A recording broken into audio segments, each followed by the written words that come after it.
IT job కోసం try చేస్తున్నారా? Coding ట్యూటర్లో training తో పాటు స్టైఫండ్ అండ్ 100% జాబ్ గ్యారంటీ.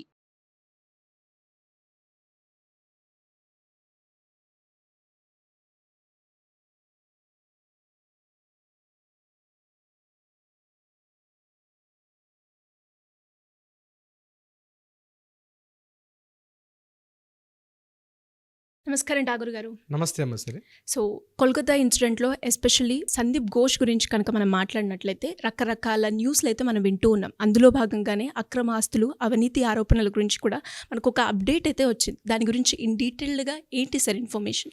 అక్రమాస్తులు, అవినీతి ఆరోపణలు, దీనికి సంబంధించి రోజుకొక్కటిగా వెలుగు చూస్తున్నటువంటి అవినీతి ఆరోపణలు, ఈ అక్రమాస్తులకు సంబంధించి సందీప్ ఘోష్ గారిపై అయినటువంటి వివాదాలు ఆయనకి ఎలా చుట్టుముడుతున్నాయంటే నిజంగా వ్యవస్థగా పట్టిన చీడపురుగులు ఎలా ఉంటారా అన్నది వెలుగులోకి వస్తుంది. దీనికి సంబంధించింది ముఖ్యంగా సందీప్ ఘోష్ గారి యొక్క భార్య ఆవిడ సంగీత ఘోష్, ఆవిడ పేరు మీద ఉన్నటువంటి ఆస్తుల చిట్టా రీసెంట్గా వెలుగులోకి వచ్చింది.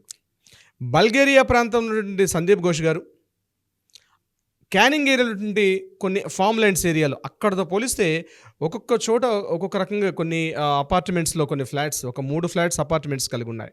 ఆ లిస్టు మొత్తం కూడా నన్ను ఈడీఎస్ రైడ్ చేసిన తర్వాత అక్రమాస్తుల చిట్టాన్ని రిలీజ్ చేశారు. ముఖ్యంగా 11 ప్రదేశాల్లో ఆయన మీద అటాక్స్ జరిగాయి. ఆయన బంధువులు, ఆయన యొక్క సన్నిహితులు, అట్ ద సేమ్ టైం ఈయన ద్వారా ఆర్థికంగా ఎవరైతే కాస్త బెనిఫిషియరీ పొందారో వాళ్ళ మీద కూడా జరిగిన దాడులని మొత్తం చూస్తే మోర్ దాన్ ఒక చిట్టానే పెద్ద చిట్టా ఉంటుందేమో బహుశా.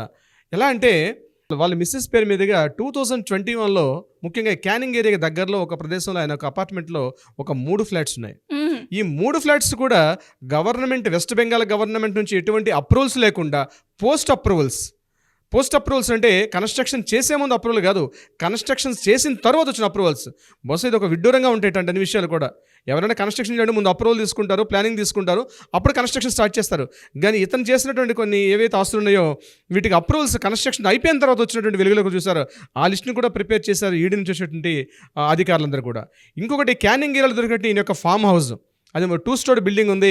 ఆ బిల్డింగ్ బయట కూడా ఆయనకున్నటువంటి సందీప్ ఘోష్ అనే పేరుతోటి అక్కడ ప్రదేశంలో ఉన్న ఆ వ్యక్తులు లోకల్ అందరూ కూడా డాక్టర్ బాబు గారి హౌస్ని పిలుచుకుంటుంటే అదొక అక్రమాస్తులు కట్టడం. అది అక్కడ ఆ ప్రదేశాన్ని రైడ్ చేసినప్పుడు ఎన్నో కొత్త డాక్యుమెంట్స్ వెలుగులోకి వచ్చాయి. ముఖ్యంగా ఈయన చేసినటువంటి ఫార్జరీ డాక్యుమెంట్స్, ఈయన ఒక్కటి కేవలం అవినీతి ఆరోపణలు, ఏదో కరప్షన్ చేశాడు ఇవన్నీ కాకుండా కొన్ని ఫార్జరీ డాక్యుమెంట్స్. ఆ డాక్యుమెంట్స్ ఎవరివి అంటే ఒక డెసిషన్ తీసుకునేటప్పుడు, అంటే ఈయన ఒక ప్రిన్సిపాల్గా ఉంటూ ఆ కాలేజీలో ఏమైనా డెసిషన్స్ తీసుకునేటప్పుడు బోర్డు మీటింగ్స్ కండక్ట్ చేస్తారు.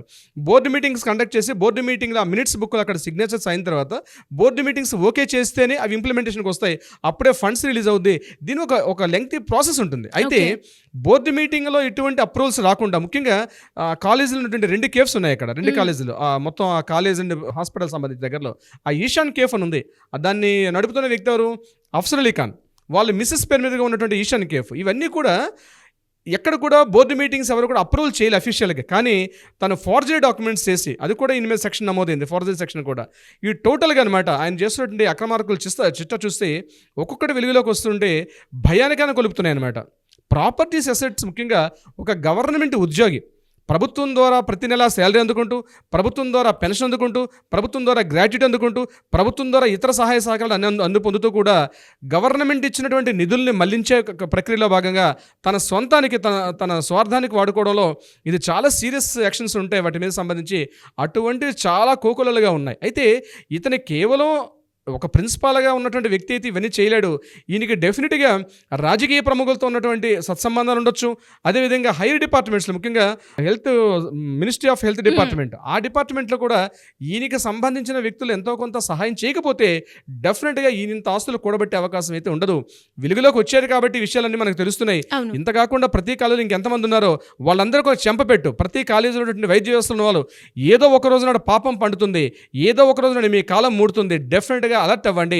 మీకు ప్రభుత్వంలో ఉద్యోగం, ఒక ప్రభుత్వ ఉద్యోగం మీరుంటూ ఎన్నో సదుపాయాలు పొందుతున్నప్పుడు మీరు ఇటువంటి మిస్గైడ్లెన్స్ వెళ్తూ అక్రమంగా ఆశలు కూడబెడితే ఏదో ఒక రోజు నాడు మరలా మీకు మీ పరువు పోతుంది, మీ ప్రతిష్ట పోతుంది. అట్ ద సేమ్ టైం మీకున్నటువంటి ఆ జాబితాలకు ఇది కూడా మీకు పోయి చాలా ఇబ్బందులు గురే అవకాశం ఉంటుంది.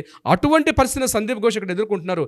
కేవలం ఈయన కాకుండా వీళ్ళ మిస్సెస్ కూడా ఇక్కడ అసిస్టెంట్ ప్రొఫెసర్ ఆవిడ. ఆవిడ కేవలం షీఈ్ ఆల్సో ఒక ప్రొఫెసర్ ఇక్కడ ఇదే Yes. కాలేజీలో ఆవిడ కూడా వర్క్ చేస్తున్నారు. చాలా మంది ఏంటంటే ఈవిడేదో వేరే జాబ్ అనుకుంటారు, కాదు ఇక్కడ ఇదే కాలేజీలో ఆవిడ అసిస్టెంట్ ప్రొఫెసర్గా వర్క్ చేస్తున్నారు. సో ఆవిడకి కూడా బెనిఫిషియల్ వస్తుంది. ఆవిడ కూడా ఒక గవర్నమెంట్ ఉద్యోగి, గవర్నమెంట్ మెడికల్ కాలేజ్లో ఒక అసిస్టెంట్ ప్రొఫెసర్ అంటే యాజ్ అ ప్రొఫెసర్గా ఆవిడ కూడా ల్యాక్స్లో శాలరీ ఉంటుంది. ఇన్ని బెనిఫిట్స్ భార్యాభర్త ఇద్దరు కూడా పొందుతూ కూడా వాళ్ళ ఫ్యామిలీ హిస్టరీలోకి చెప్పకూడదని సోషల్ మీడియాలో చెప్పకూడదు కూడా మనం చెప్పట్లేదు, కానీ వాళ్ళ ఫ్యామిలీ హిస్టరీ కూడా మన దగ్గర ఆ డేటా ఉంది. అవును. కానీ కొంత ప్రైవసీ మోడ్లో ఉండడం వల్ల మనం రివీల్ చేయలేకపోతున్నాం. కేవలం ప్రాపర్టీస్ మాత్రమే. ఇక్కడ ఈయనకి 2 రకాల దర్యాప్తు సంస్థలు 2 రకాలుగా ఈయన మీద చేస్తున్నాయి. ఒకటి సిబిఐ వాళ్ళు, సిబిఐ డిపార్ట్మెంట్లో ఉన్న ఏసీబీ వాళ్ళు ఈయన మీద, అంటే anti corruption bureau section prevention of 1988 act ప్రకారం సెక్షన్ 7 ఈయన మీద ఇంపోజ్ అయింది. దాని ప్రకారంగా ఈయనకుంది. అదే at the same time ED అధికారులు, ఎన్ఫోర్స్మెంట్ డైరెక్టరేట్ అధికారులు కూడా ఈయన మీద అటాక్ చేశారు. దానికి సంబంధించి కూడా ఎదుర్కొంటున్నాడు. అయితే ఈయన మీద ఇప్పుడు ఉన్నటువంటి ఏవైతే అలిగేషన్స్ ఉన్నాయో 3 అలిగేషన్స్ ఉన్నాయి. ఒకటి రేప్ అండ్ మర్డర్, ఈయన కాలేజీలో ఈయన పనిచేస్తున్న టైంలో ఆ రేప్ అండ్ మర్డర్ జరిగిన సంబంధించి ఇప్పటిదాకా మనకి ఎటువంటి ఇన్ఫర్మేషన్స్, ముఖ్యంగా సందీప్ ఘోష్ యొక్క పాత్ర ఎంత ఉంది, ఈయన ఎంతవరకు ఇన్వాల్వ్మెంటెడ్ అనేది బయట ఊహాగానాలు తప్పించి అధికారికంగా ఎక్కడ కూడా మనకి రిలీజ్ కావట్లేదు.